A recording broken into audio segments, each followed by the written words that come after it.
여러분 안녕하세요. 불교 강사 고선기입니다. 살다 보면 여러 가지 피할 수 없는 문제들이 있습니다. 그 중에서도 하나, 부모와 자식 간의 갈등도 피할 수 없는 문제 중에 한 가지인 것 같습니다. 물론 항상 자식과 부모가 서로를 이해하고 배려하고 좋은 관계를 유지할 수 있다면 이보다 더 좋은 것은 없겠지만 그게 참 쉽지는 않은 것 같습니다. 또 서로를 배려하고 이해하는 부모 자식 간이라고 할지라도 그렇지 못할 때가 있습니다. 오늘은 한 여성분이 고민 상담을 해오셨습니다. 그분의 고민을 통해서 같이 한번 생각해 보기로 하겠습니다. 이런 고민입니다. 엄마가 오빠한테 전화를 걸면 오빠는 항상 바쁘다면서 금방 전화를 끊으려고 합니다. 그리고 끊어버립니다. 착신이 남아있어도 오빠가 다시 엄마한테 전화를 거는 일은 별로 없습니다. 그리고 오빠는 독립해서 혼자 살고 있지만 집에 오는 경우도 없습니다.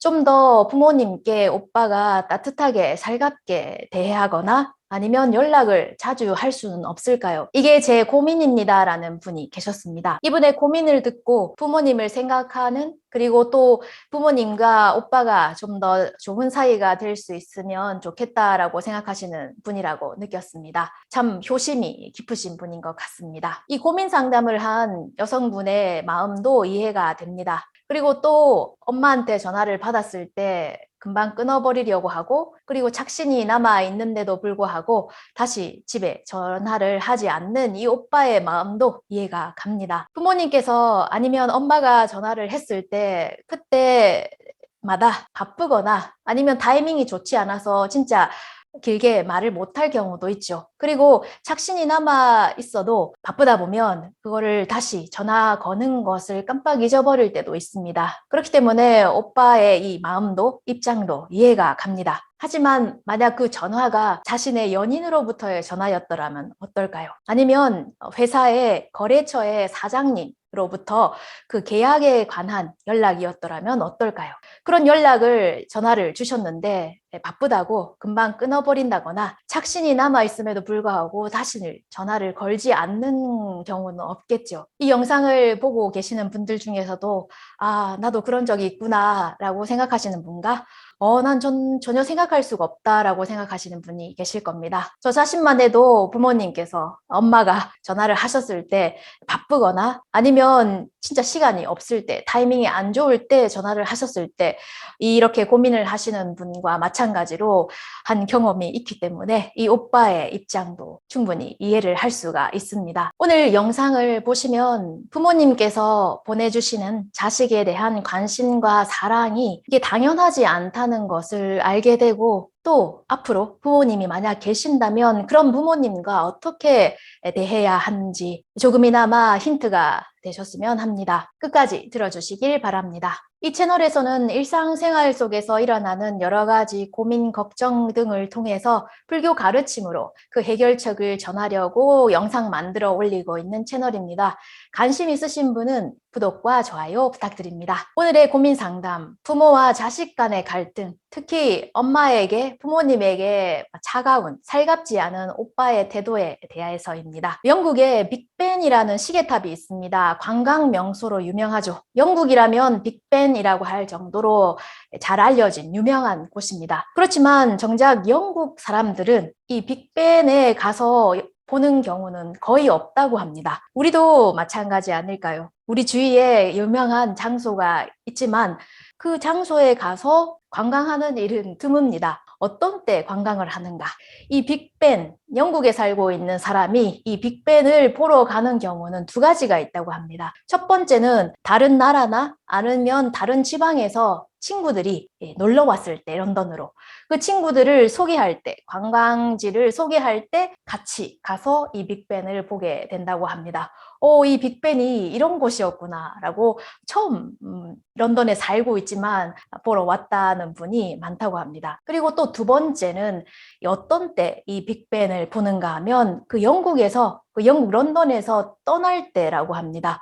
영국 런던에서 떠나게 되면은 앞으로 이 빅벤을 볼 일이 거의 없게 되기 때문에 마지막으로 한번 보자, 이렇게 해서 긴 시간 동안 살고는 있었지만 한 번도 보러 가지 않았던 빅벤을 보러 간다고 합니다. 이 빅벤뿐만이 아니라 우리는 언제든지 볼 수 있다, 갈 수 있다라고 생각하는 곳에는 시간 내서 그냥 가서 보려고 하지 않습니다. 바닷가 근처에 사는 사람들은 눈앞이 바다이기 때문에 그렇게 매일매일 해수욕을 즐긴다거나 내가 바다에 이렇게 살아서 정말 기쁘다라는 그런 기쁜 것은 없죠. 하지만 산속 깊은 곳에 사는 사람은 차를 몇 시간이나 타고 해변가에 와서 해수욕을 즐깁니다. 그리고 바다에 갈 수 있는 것을, 볼 수 있는 것을 너무 기뻐하죠. 정작 바다 근처에 살고 있는 사람은 매일매일 바다를 볼 수 있는 것을 그렇게 기뻐할까요? 바다 근처에 살고 있는 사람은 매일매일 해수욕을 하지 않습니다. 언제든지 자기가 하고 싶을 때는 할 수 있다고 생각을 하니까요.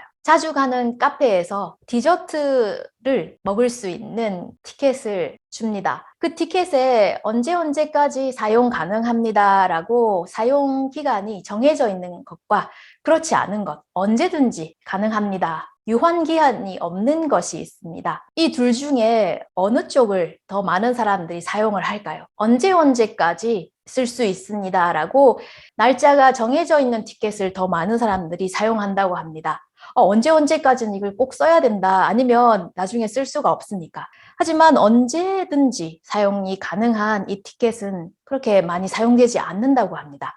이게 바로 인간의 심리입니다. 한정 기한 아니면 한정판 이런 것에 사람들이 많이 쏠리는 것은 지금밖에 이것밖에 없다고 생각하면 살려고 하고 가려고 한다. 이것이 인간의 심리입니다. 이 인간의 심리를 부모 자식 간에 한번 맞춰본다면 어떨까요? 부모님은 언제든지 계신다. 언제든지 만날 수 있고 언제든지 옆에 계시고 언제든지 관심과 사랑을 주시고 내가 만나고 싶을 땐 언제든지 만날 수 있는 분이다. 이렇게 생각하면 그분과의 시간을 뒤로 미루게 됩니다. 우선순위는 나중이 되죠.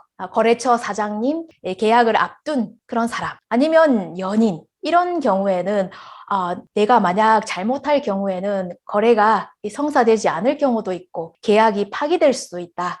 아니면 이 연인이 이 사람이 나에게서 떠나갈 수 있다. 이렇게 생각하면 지금 눈앞에 있는 그런 계약, 그런 연인에게 최선을 다합니다만 언제든지 만날 수 있고 언제든지 내 곁에 계셔 주신다. 언제든지 언제까지나 계실 거라고 믿고 있는 부모님에게 대해서는 그렇게 최선을 다하지 못하는 경우가 많지 않을까요? 하지만 부모님도 언제까지나 계셔 주시지는 않습니다. 언제까지나 우리 곁에서 항상 지켜주시는 것은 아닙니다. 불교에서는 재행무상이라고 합니다. 모든 것은 계속되지 않는다. 그리고 해자정리라고도 하죠. 만남이 있다는 것은 반드시 헤어짐이 있습니다. 만남과 동시에 그 만남 속에는 헤어짐이 있습니다. 부모님과의 만남이 있었다면 언젠가는 부모님과의 헤어짐도 있습니다. 부모님과의 이별은 언제 올지 모릅니다. 지금 35에서 39살 까지의 사람, 부모님과 같이 살지 않고 독립해서 사는 사람이라면 앞으로 부모님이 살아계실 동안 부모님과 같이 할 수 있는 시간은 626시간, 날로 계산하면 26.1일, 정말 이것밖에 안 되는 시간을 부모님과 같이 할 수 있다고 합니다. 부모님과 같이 산다고 해도 일을 하는 사람이라면 아침과 저녁 시간에 얼굴을 보고 서로 대화를 조금 나누는 것밖에 시간이 없죠. 같이 살지 않는다면 더합니다. 그리고 연말 연시, 추석이나 연휴 집에 돌아가도 부모님과 항상 얘기를 나누는 일은 없죠.